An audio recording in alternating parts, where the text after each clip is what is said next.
Hi, I'm Judy Morano. I'm Ava Drutman, and we're the co-founders of EA Test Prep, and we're here tonight to talk to you about how to make how your child can make a transition, or if you are the child, how you're going to make a more successful transition from high school to college. Okay, so the first thing that we thought about when we were discussing this was the idea of balancing academic responsibility and social interaction. That's probably the biggest problem that students have when they go to college, because suddenly there's a lot of free time and there's a lot of responsibilities, and trying to figure out how to negotiate that can get tricky. Most recently, the New York Times had an article that said that 13% of students who make a transition from high school to college have difficulty and often need remediation. Probably it's not as much that they aren't prepared for college, but they're distracted from their academic responsibilities due to the freedoms that they have that they've never experienced before. For instance, just simply getting up and going to class. If nobody's pushing you out the door, are you going to have the mental structure to set your alarm, get to class on time, bring all your stuff, take your notes, bring the right notebook, all of those things that when you pack up for school in the morning and mom is helping you become a lot easier. And really, your parents won't have any access to your successes or failures until you get your final grade after 15 weeks. Right. The other thing that we find that sometimes can be a problem is with all the additional time. Now, at school, you go to school, you come home, sometimes you go to a job. Well, in college, you've got 24 hours a day, and you've got a lot of free time to fill in. And one of the things that students forget to do is map out or map in their study time. Oh, I'll get to it later. Oh, I'll do it later. And before you know it, later never comes. So that's something that definitely has to be addressed before you leave. This will also be the first time that you're living with your peers. Sometimes you have activities in the dorms, and then there are a lot of clubs. You're exposed to many new ideas and new people, and there are a lot of draws to these things that interfere with academic responsibilities. As far as social interaction, in high school, your friends are there for you because you have the same probably friends since you had since grammar school. Suddenly you've got all these new friends from all these different places, and you've got to figure out how to make new friends, which ones you want to keep, which ones maybe will be good influences, which ones may be bad influences. And sometimes you bond with somebody instantly, and then you realize that that wasn't the kind of person you wanted to bond with, and you're either sharing a room with them or they're on your dorm floor. These are social skills that you don't really have until you're living in a communal situation. Then becomes the draw of, if you decide you want to join a sorority or a fraternity, those are very time-consuming events. Not that everybody wants to, and some colleges actually have them banned. But what you want to understand, if you do that, it's a big draw on your time, and pledging can really be exhausting, and you really are new to all of these experiences, so negotiating them are very hard when your ultimate responsibility is for academic success. And finally, the idea of clubs. You want to get involved, and everyone's going to tell you, go to college, get involved, make friends, get involved, get involved. But you can over-involve.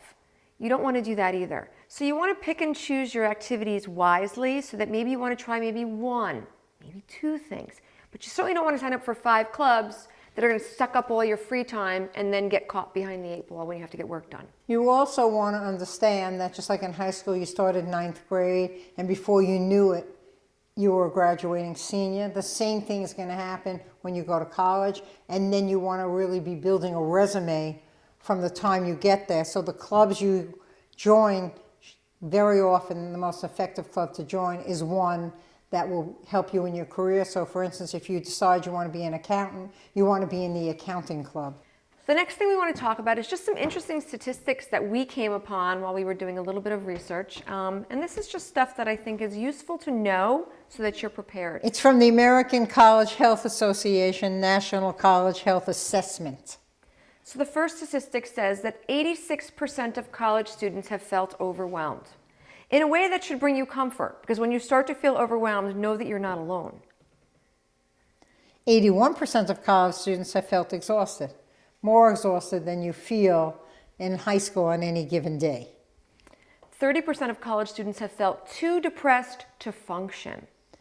And 6.6% of college students, unfortunately, have seriously considered suicide. And those problems come if you aren't prepared for the transition that you're about to make. So hopefully some of the information that we're going to be giving you are things that will make that transition go a little bit smoother. So first thing they mentioned in the statistics was being overwhelmed by academic pressure. We know what's going to happen. You're going to have 5 classes a day or 5 classes a week. They're going to meet twice or 3 times a week. You're going to get homework and reading in every class. You're going to get homework in every class. You're going to be reading 50 pages in one class and problem sets in another class. And before you know it, that's a lot of pressure. So one of the things you want to realize as a parent sending a child off to college is that it's against the law for the professor or the administration to reveal anything to you about what's going on unless your child signs a waiver. So if you want to know what's going on and you want to have access beyond just what your child tells you, you need to have that waiver signed. Otherwise, legally, nobody can speak to you. And that's also dealing with health issues. So if they go to health services on campus, they can't reveal. And on the flip side of that, a parent can also not contact a professor. That even if you want to help because you think your child needs a little bit of assistance, that's also not allowed. So legally, you cannot reach out to a professor. Your child is 18 or older. One of the things that you want to think about when you're sending your child to a specific school is what free resources there are in terms of academic help, in terms of emotional help. Even somebody like the RA who lives on the floor, who's an older student, who's been chosen because of their ability to relate to peers easily, somebody to talk to. Because sometimes it really is overwhelming, and when you don't have mom or dad and right there and you don't want to pick up a phone to worry them, you really absorb a lot of pressure. But a lot of the pressure can be removed by setting up time management skills before your child goes away to college or before you go away to college, that you know how to manage the time so you don't become overwhelmed. The number one destructive act with college students is procrastination. And what we find is that procrastination is not because the student is lazy, but it's because for a variety of reasons, down to something that seems not very obvious, but perfectionism. Sometimes students just don't do it because they're afraid it's not going to be perfect because they've never experienced this before.